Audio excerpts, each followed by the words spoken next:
பிஸ்மில்லாஹிர்ரஹ்மானிர்ரஹீம். சூரத்து அபஸ குர்ஆன்ல 80வது அத்தியாயம். ஜுஸ் அம்மையை பொறுத்தவரையில் 3வது அத்தியாயம், 3வது சூரா. சூரத்து நப, சூரத்து நாசியாத், சூரத்து அபஸ். இப்போ நாங்கள் முதல் 2 சூறாக்களையும் பார்த்துட்டோம், சூரத்து நப, சூரத்து நாசியாத். இப்போ 3வது சூறாவை பார்க்குற நேரம் ஆரம்பத்திலே சொன்ன ஒரு விஷயம் என்னென்னா, மொழியை ஏண்ட மட்டும் இயன்ற அளவு பிடிச்சிக்கொள்ள பார்க்கணும்.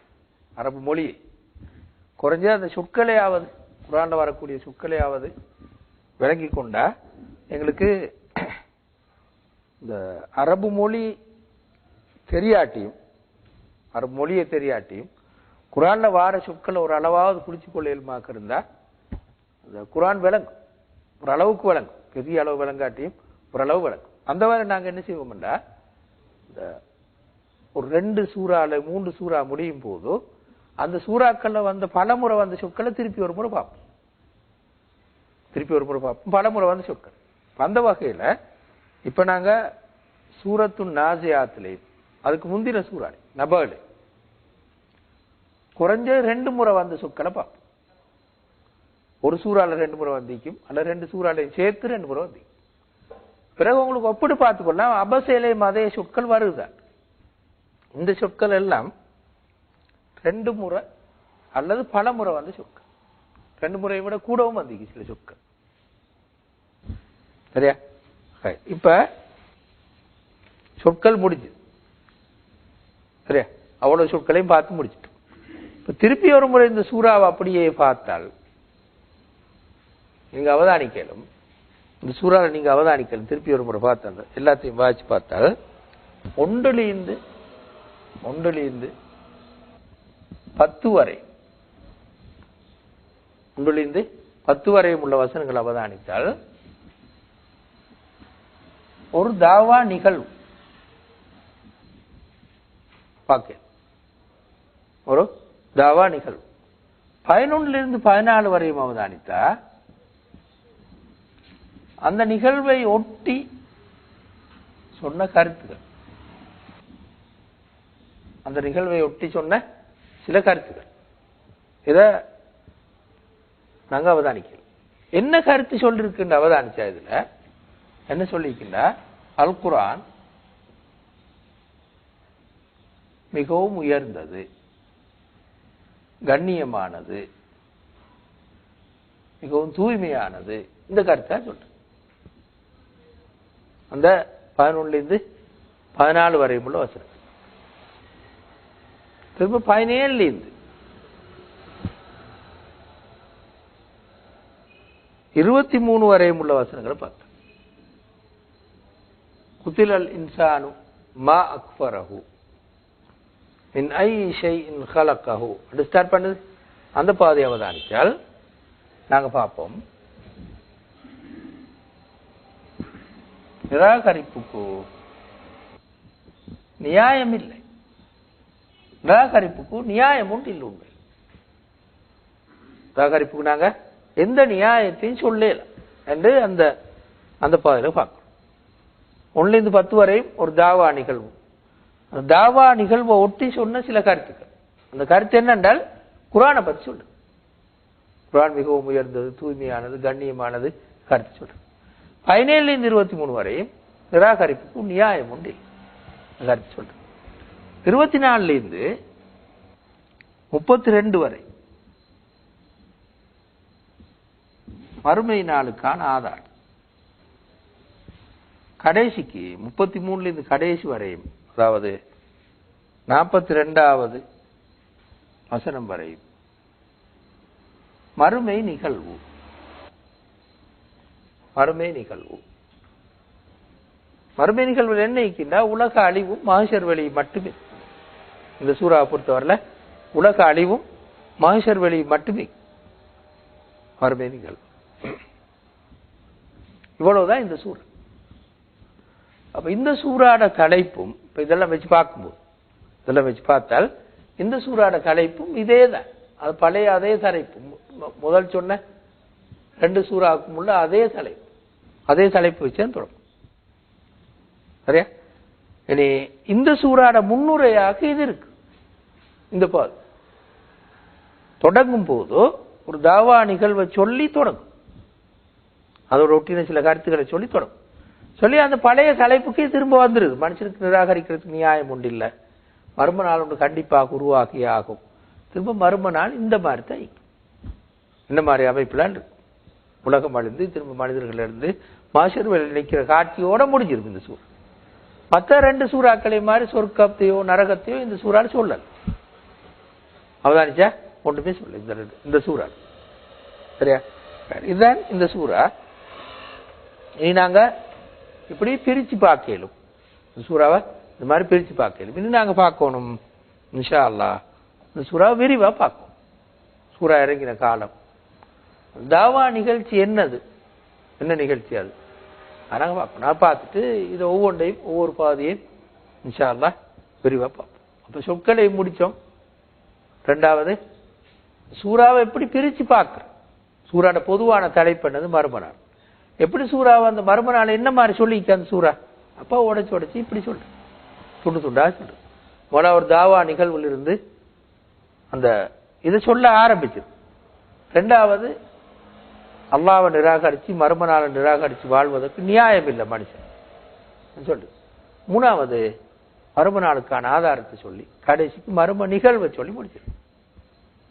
சரியா? இதான் இந்த சூறாட அமைப்பு. அப்ப நீங்க அந்த இதைத்தான் விளங்கிக்கொள்ளணும். ஒரு சூறாவை எடுத்தோன்னே இப்படி பிரிச்சு பார்க்க இயல்பாய் துண்டு துண்டா இப்படி உடைச்சு பார்த்தோன்னு விளங்கும் ஃபுல்லா. இதான் இந்த சூறா சொல்ல வர விஷயம். இப்ப நாங்க சூரத் அபஸ தஃப்சீருக்கு வார், விளக்கத்துக்கு வார். ஆரம்பத்துல இந்த சூறா முதல் 14 வசனங்களை கொஞ்சம் பார்ப்போம். அதாவது 16 வசனங்களை, முதல் 16 வசனங்களை ஒரு பார்ப்போமே. அபஸ வதவல்லா அன் ஜாஅஹுல் ஆமா, குருடர் அவரிடம் வந்தமைக்காக அவர் முகம் சுளித்தார், திரும்பிக் கொண்டார் அல்லது புறக்கணித்தார். ஒமா யுத்ரீக லஅல்லஹு யஸக்கா, அவர் தூய்மை பெறலாம் அல்லது உணர்வு பெறலாம். அவ் யஸக்கர், உணர்வு பெறலாம். அந்த வகையில் ஞாபகமூட்டல் அவருக்கு பயன் கொடுக்கலாம் என்பதை நீர் ஏன் புரிந்து கொள்ளவில்லை? அதான் ஒமா யுத்ரீக லஅல்லஹு யஸக்கா அவ் யஸக்கரு ஃபதன்ஃபஅஹு ذிக்ர. யஸக்காண்டா தூய்மை பெறுவது, யஸக்கரு உணர்வு பெற்றார். சரியா? யஸக்கா தூய்மை பெற்றார், யஸக்கரு உணர்வு பெற்றார். லஅல்லஹு, அந்த லஅல்லஹுன்னு சொன்னா லஅல்ல சந்தேகத்துக்கு பாவிக்கிற சொல், பெறலாம் அப்படின்னு சொல்றது. ஒமா யுத்ரீக, உமக்கு எவ்வாறு தெரியும், உனக்கு எப்படி தெரியும், நடக்கலாமே அப்படி, அதான் அருகருத்து. ஒமா யுத்ரீக, அப்படி நடக்கலாமே, அவர் தூய்மை பெறலாமே, உணர்வு பெறலாமே, உங்களுக்கு எப்படி தெரியும் சொல்ற. அந்த வகையில ஃபதன்ஃபஅஹு ذிக்ர, ذிக்ராண்டா உபதேசித்தல் அல்லது ஞாபகமூட்டல் என்று ذிக்ராண்ட். அந்த வகையில ஞாபகமூட்டல் அவருக்கு பிரயோஜனம் அளிக்கலாம். அம்மா மன் இஸ்தக்னா, ஆனால் யார் புறக்கணித்தாரோ ஃபஅன்த லஹு தஸத்தா, அவரிடம் நீர் கவனம் செலுத்தினீர். சரியா? அம்மா மன் இஸ்தக்னா ஃபஅன்த லஹு தஸத்தா வமா அலைக அல்லா யஸக்கா, அவன் தூய்மை பெறாமை உமக்கு ஒரு குற்றம் அல்ல.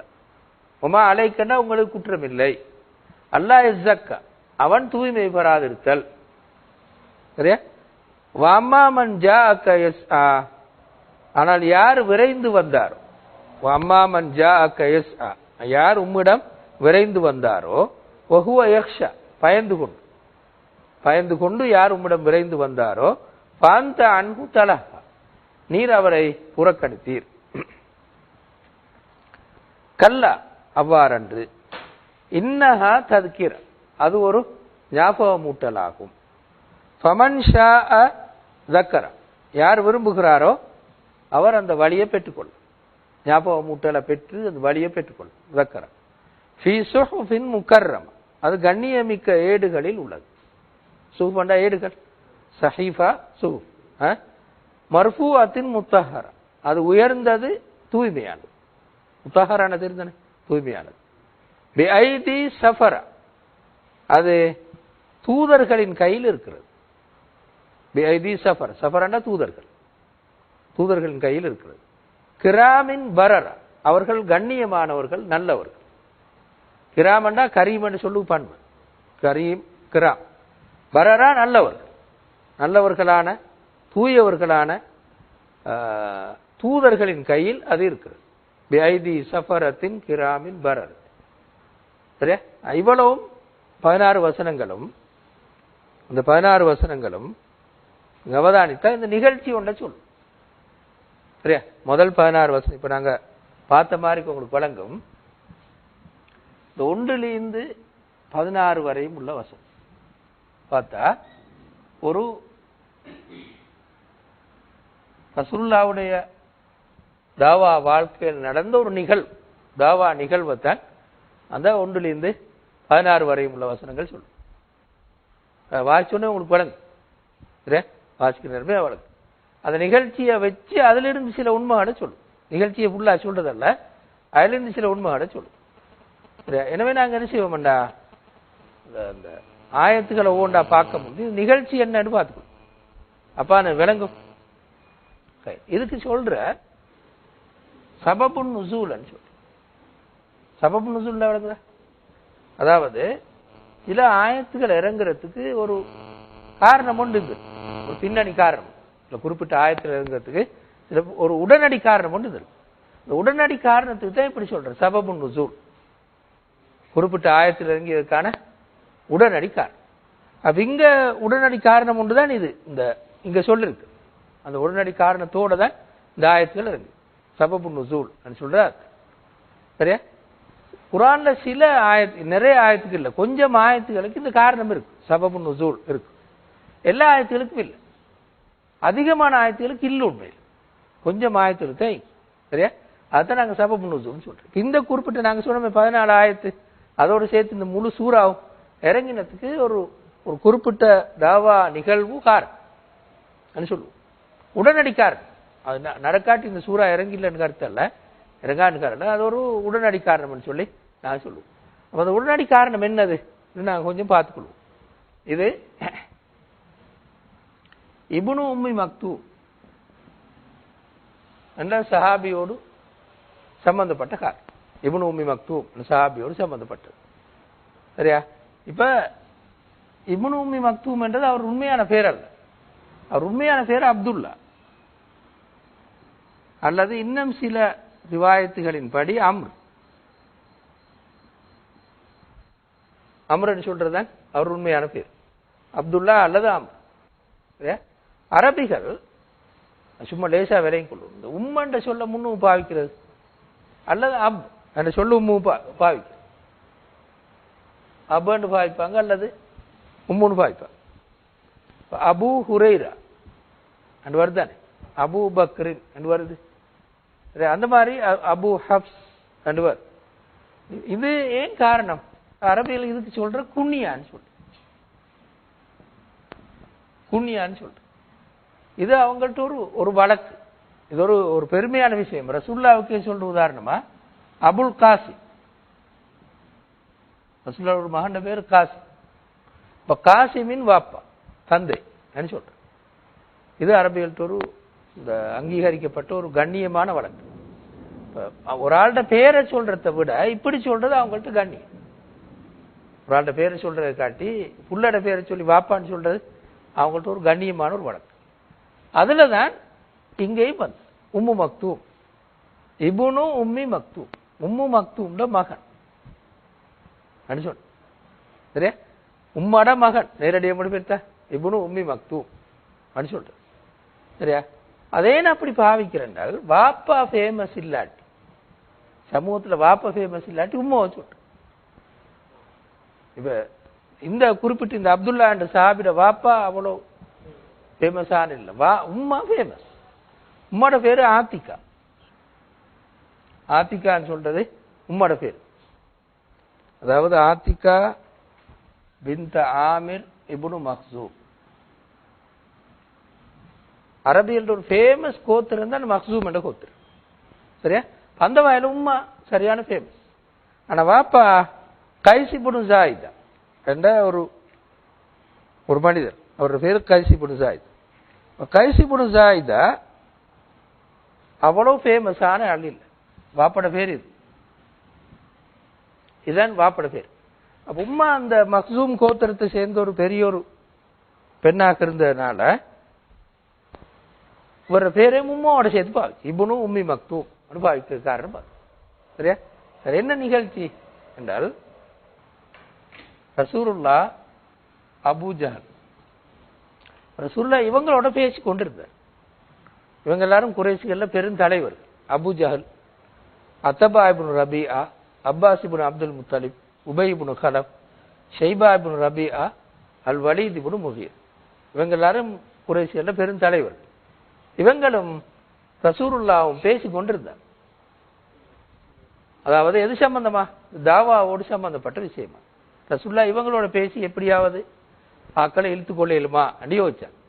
உங்களுக்கு இதுல சிலரை விளங்குமே. அபூ ஜஹல் யாருன்னு விளங்கும். வலீத் இப்னு முகீரா, காலித் இப்னு வலீத் வாப்பா, காலித்ல வாப்பா, அதான் வலீத் இப்னு முகீரா. அப்பாஸ் இப்னு அப்துல் முத்தலிப் ரசூலுல்லாஹ்ட பெரியப்பா. இவங்க எல்லாரும் அந்த சமூகத்துல பெரும் தலைவர்களாக இருந்தவர். ரசூலுல்லாஹ் பார்த்தாங்க இவங்க டிஸ்கஷனுக்கு வந்திருக்கிறாங்க, இவங்களோட பேசி ஆக்கள் இழுத்து கொள்ளையில் பண்ணா அது ஒரு பெரிய ஒரு வசதியாக அமையும் பார்த்தாங்க. அப்ப பேசிக்கொண்டிருக்கும் போது இந்த மனிதர் வந்து உபை இப்னு இந்த இப்னு உம்மி மக்தூம் வந்து கேட்டாங்க. என்ன கேட்டாங்கன்னு சொல்றதுக்கு பல மாறி. ஒன்று அரிசித்னி, எனக்கு வழிகாட்டுங்கள் கேட்டாங்க. அல்லது அல்லிம்னி மிம்மா அல்லமக்கல்லா, அல்லாஹ் உங்களுக்கு படிப்பிச்சதை எனக்கு படிப்பிச்சுட்டாங்கோ இப்படி கேட்டார். அல்லது அரிசித்னி, எனக்கு வழிகாட்டுன்னு கேட்டார். அப்ப ரசூலுல்லாஹ் இப்படி கேட்ட நேரத்தில் முக்கியமான ஒரு வேலையில் இருக்கிற நேரம் டிஸ்டர்ப் பண்ணன்னு நினைச்சார். ஒரு நாளும் அந்த வேணும்னு புறக்கணிச்சதல்ல, என்ன ஒரு தாவா வேலை தானே, ஆக்களை இழுத்துக்கொள்ள இயலுமான்ற ஒரு பொருள் ட்ரை ரவுண்டு தானே கொடுக்குறாங்க. எனவே இவங்க யாராவது கொஞ்சம் பேர் திரும்பினால் மக்காவே திரும்பின மாதிரி. இந்த நேரத்தில் இதை இவர் வந்து குழப்புறாரு கண்டு முகம் கடுகடுத்து அங்கால திரும்பி கொண்டார். அப்பதான் இந்த ஆயத்தை இருக்கு, இந்த சூறாவே இருக்கு. எப்படி ஓ நடந்ததுன்னு தெளிவா எங்கன்னு தெரியல. மக்கள் அது சுவர் மக்களா நடந்து இடம் தெளிவா என்னன்னு வந்தில்லை. அதிகமா நான் நினைக்கிறேன் காபத்துல்லா சார்ந்த ஒரு இடமாக இருக்கும். ஒரு வந்து பெரும்பாலும் பொதுமக்கள் சந்திக்கக்கூடிய இடமாக இருக்கும், அல்லது முக்கியமான ஒரு இடமாக இருக்கு. அதிகமா அந்த இடமா தான். அப்ப இவங்க கொஞ்சம் பேர் வந்தால் பெரிய ஒரு பலமாக அமைந்து கண்டுதான் ரசூலுல்லாஹ் உண்மையில புறக்கணிச்சார் அல்லது முகம் சுளித்தார். அது அல்லாஹ் அதையும் கூட ஏற்றுக்கொள்ளலன்னு வழக்கு. உண்மையிலேயே இங்க நடந்தது ரசூலுல்லாஹ் வேணும்னு புறக்கணித்ததும் அல்ல. அதே மாதிரி இப்னு உம்மி மக்தூமுக்கு கண் பார்வை இல்லாட்டியும் காது கேட்கும் தானே, அப்படித்தானே? இப்னு உம்மி மக்தூமுக்கு கண் பார்வை இல்லை, யார் ஈக்கிறாங்கன்னு தெரியா, ஆனா காது கேட்கும். அப்பவும் இவர் விலங்கு பேசாமி இந்தி கொண்டு எதிர்பார்த்திப்பாங்க. ரசூல் பேசுறத கேட்டு பேசாமிப்பான்னு எதிர்பார்த்தா இவர் பேசி பேசி இருந்தார், திரும்ப திரும்ப கேட்டார். அப்பதான் ரசூலுல்லாஹ் புறக்கணித்தார். சரியா என்றுதான் இந்த ரிவாயத்துகள் வருது. இப்ப நாங்க இங்க சொன்ன இந்த விஷயம் இவங்க யாரு இந்த பல மாதிரி ரிவாயத்துல வருது. இவங்க இதுல ஒரு ஆண்டு வரும், 2-3 பேர் வரும், இது அல்லாது இன்னும் பலருக்கு வரும். எப்படியோ ஒரு குரூப் வந்து சந்திச்சாங்கன்னு விளங்கிக்கொள்ளும். அதுவும் முக்கியமான தலைவர்கள் விளங்கிக்கொள்ளும். சரியா? அந்த நேரம் தான் ரசூலுல்லாஹ் இந்த புறக்கணிக்கிறது போல நடந்து கொண்டாங்க எங்களுக்கு பல. சரியா? அப்ப இந்த நேரத்தில் தான் அல்லாஹ் அதை ஒத்துக்கொள்ளாம இந்த வசனங்களை இறக்கி வச்சு. அப்ப உடனே தான் வசனம் இறங்குச்சு. அதாவது நிகழ்ச்சி நடந்து கொண்டிருக்கும் போதே இறங்கு. அப்ப ரசூலுல்லாஹ் என்ன செய்யணும்? எனக்கு கேட்டோன்னே இறங்கினோடனே டிஸ்கஷன் நிப்பாட்டும், அப்படித்தானே? அப்ப சும்மா நிப்பாட்ட இயலாது தானே. அப்ப நான் பொறவு பேசுவோம் அப்படி சொல்ல இயலாது. இது ஓதி காட்டும். அல்லாஹ் எப்படி எனக்கு கட்டளை இட்டான்னு சொல்லி ஓதி காட்டும். ஓதி காட்டி எழுப்பிட்டு போவோம். அப்ப என்ன நடக்கும்? ஓதி காட்டினா இந்த வசனங்களை பாத்தீங்க தானே. இப்ப ஒரு 16 வசனத்தை சும்மா பார்த்தாலே விளங்கும். அப்ப நீங்க தேவையில்லைன்ற மாதிரி தானே, டிஸ்கஷனும் இல்லை ஒன்றும் இல்லை, நீங்க தேவையில்லைன்னு சொல்ற மாதிரி தானே வரும் அந்த வசனங்கள அமைப்பு. விரும்பி நாட்கள் வாங்கோ, இல்லாத ஆக்கள் போங்கன்ற மாதிரி தானே. நீங்க இல்லை அப்படித்தானே ஃபமன் ஷா தக்கரஹு, விரும்பினவர் இதை பெற்றுக்கொள்ளலாம், விரும்பாதாக்கள் போங்க சொல்ற மாதிரி தான். அப்ப அதே நேரத்துக்கு இவங்களுக்கு அந்த டிஸ்கஷன் உடையிறது மட்டுமல்ல, தாவாவே உடைஞ்ச மாதிரி. அப்படித்தானே அவங்களை அவமானிச்ச மாதிரி, வந்து டிஸ்கஷனுக்கு வந்த ஆக்களை அவமானிச்ச மாதிரி போகும். அப்பவும் ரசூலுல்லாஹ் பொருட்படுத்தாம அதை ஓதி காட்டி சரியா. அப்ப எனவே அவ்வளவு தூரம் அல்லாஹ்விடத்துல முக்கியமாக இருந்திருக்கணும் இந்த விஷயம். தாவாவுடைய நலனுக்காக இவர் புறக்கணிக்கப்பட்டது பெருசா எடுத்துக்க தேவையில்லைன்னு சும்மா சொல்லாங்க. அப்படித்தானே தாவாவுடைய நலனுக்காக இதெல்லாம் பொருட்படுத்தப்படாதுன்னு சொல்லலாம். ஆனா தாவாவுடைய நலன் என்று அல்லாஹ் கருதல. எனவேதான் அப்படி கொஞ்சம் மாயத்தரைக்கு அந்த டிஸ்கஷனை உடைச்சு ஈக்கிராக்களோட முகத்தை முறிச்சு அனுப்பிவிட்டு புறகரங்கள்ல, அதாவது எல்லாம் நடந்து முடிஞ்சது புறத்துல வீட்டுக்கு போனது புற இறங்கிருந்தா அது இன்னொரு அப்ப அந்த அது கருத்துமில்லா போய் ஏற்றுக்கொண்டோம் இப்னு மக்தூம் முறவே ஏற்றுக்கொண்டிருந்தார். ஏற்றுக்கொண்டு என்ன 2-3 விஷயம் கேட்கறதுக்கு வந்தார். அது கேட்கிற நேரம் தான் அல்லாஹ் அந்த ரசூலுல்லாஹ் டிஸ்டர்ப் பண்ண சொல்லி விட்டார். அப்படி இல்லாம இருந்தால், ஏற்றுக்கொள்ளாத ஆளாக இருந்தா இன்னும் சீரியஸா விஷயம். அப்படித்தானே ஏண்டா இவர் வந்து நல்லாவே கேட்கிறாரே, அவங்கள மாதிரி இல்லையே, அவங்கள விட இவங்க நல்ல, இவர் நல்ல தனி ஒரு ஆள். அப்ப ஆனா ஏற்கனவே ஏற்றுக்கொண்டிருந்தார். எனவேதான் ரசூலுல்லாஹும் அவரை புறக்கணித்ததுக்கு அதுவும் ஒரு நியாயம். ஏற்கனவே தலைவர் தானே, இப்ப ஈன வந்து டிஸ்டர்ப் பண்ண தேவையில்லை, பிறகு ஒரு நேரம் வந்து கேட்கலாமே என்று பார்த்திருக்கார். அப்படித்தானே அதான் காரணம். அப்பவும் அல்லாஹு தஆலா அதை ஒத்துக்கொள்ளல. எனவேதான் இந்த வசனங்கள் அது. அப்ப எனவே என்ன எங்களுக்கு விளங்கணும் என்றால், ஏன் அல்லாஹ் இந்த நியாயங்கள் ஈக்கும் போது, அதாவது தாவாவுடைய காரணத்துக்காக தான் ரசூலுல்லாஹ் இங்கு புறக்கணிச்சாங்களே தவிர சொந்த நலனுக்கள், சொந்த தேவைக்கோ சொந்த நலனோ இல்ல ஒன்றுமே, தாவா தான் காரணம். அப்படி இருந்தும் கூட ரசூலுல்லாஹ் புறக்கணிச்சா நியாயம் தானே அது. அப்படி இருந்தும் அல்லாஹ் இதை ஏன் பிழைன்னு சொன்னான் என்றுதான் நாங்க கொஞ்சம் விளங்கணும். சரியா.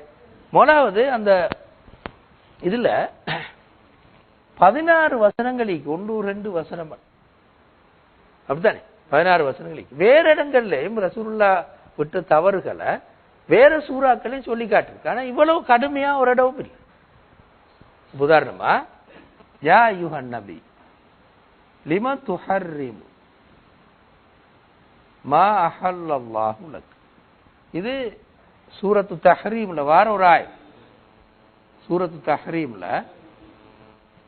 உங்களோட மனைவி மாறுற தபுத்தகி மர்தாத்தி அஸ்வாஜ், மனைவி மாறுற திருப்தியை நாடி அல்லாஹ் உங்களுக்கு ஹலால் ஆக்கினத்தை நீங்களே ஹராமாக்கி கொள்கிறீர்கள். அவ்வளவுதான், வேற ஒன்றும் சொல்லாது. அதாவது நீங்களே சும்மா இதை சாப்பிட வானம்னு சொல்லி கூடாது, நான் இதுக்கு பிறகு சாப்பிடவே மாட்டேன் சொன்னாங்க, தேன் இதுக்கு பிறகு குடிக்கவே மாட்டேன், அந்த சம்பவம் தானே இது. குடிக்கவே மாட்டேன்னு சொல்லி தேவையில்லையே, உங்களுக்கே நீங்க ஏன் ஹராம் ஆகிக்கொள்றீங்க கேட்டது கடுமையான வார்த்தையால். அப்படித்தானே, அது பெரிய ஒரு பாவம் மாதிரி அல்லாஹ் சொல்லல். இது ஒன்று கண்டிச்சரங்கள் உண்டு. இன்னொன்று பாருங்களேன், இப்ப வேறொரு இடத்துல அஃபல்லாஹு அன்க லிமா அதின்த லஹும், அல்லாஹ் உங்களை மன்னிக்க அவர்களுக்கு ஏன் நீங்கள் அனுமதித்தீர்கள். அதாவது முனாஃபிக்குகள் தபூக் யுத்தத்தின் போது, தபூக் யுத்த சந்தர்ப்பத்தில் முனாஃபிக்குகள் வந்து பொய்க்கு காரணங்கள் சொல்லிட்டு தப்பி போயிட்டாங்க. அப்ப அல்லாஹ் சொன்னான், ஏன் நீங்க அனுமதிச்சீங்க, அவங்களுக்கு அனுமதி செய்ய கூடாது.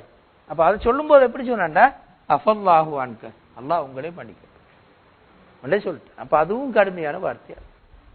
இப்படி சில இடங்கள் இருக்கு, அந்த இடங்கள் எல்லாமே ஒன்றுலையுமே இப்படி இவ்வளவு சீரியஸ் இல்லை சொற்பிரயோகம், அது இவ்வளவு தூரமும் இல்லை. இது ஒரு 16 வசனங்களுக்கு அதே தொடர்ந்து சொல்லிட்டு போயிட்டு சரியா. அப்ப ஏன் அது அடுத்த இந்த வசனங்களை பார்த்தாலும் கூட,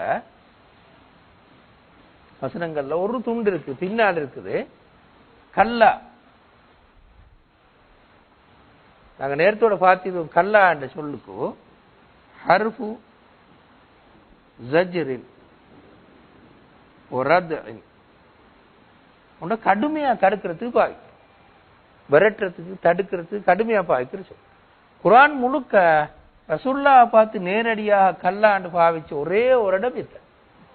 நீங்க அப்படி செஞ்சிருக்கவே கூடாது, அதான் இது கருத்து. கல்லான்னு சொன்னா நீங்க அவ்வாறு செய்திருக்கவே கூடாது சொன்னது. அப்ப இவ்வளவு கடுமையாக சொல்வதற்கு என்ன காரணம்? நாங்க சொல்லல. இதுல ஒரு கருத்து இருக்குது. இந்த சம்பவத்தை நாங்க கொஞ்சம் எடுத்து பார்த்தால் இந்த சம்பவத்தில் ஒரு கருத்து இருக்குது. சமூகத்தில் உயர் மட்டத்தை சேர்ந்தாக்கள் சரியா? திரும்ப இந்த இப்னு மக்தூம் கொஞ்சம் சமூகத்தில் அவ்வளவு தூரம் எடுபடாத ஒரு ஆள், போகாததுக்கு குருடரும் சரியா? அப்ப சமூகத்துல ஏறத்தாழ நாங்க சொல்லலாம் கீழ் மட்டத்தை சேர்ந்தவர்.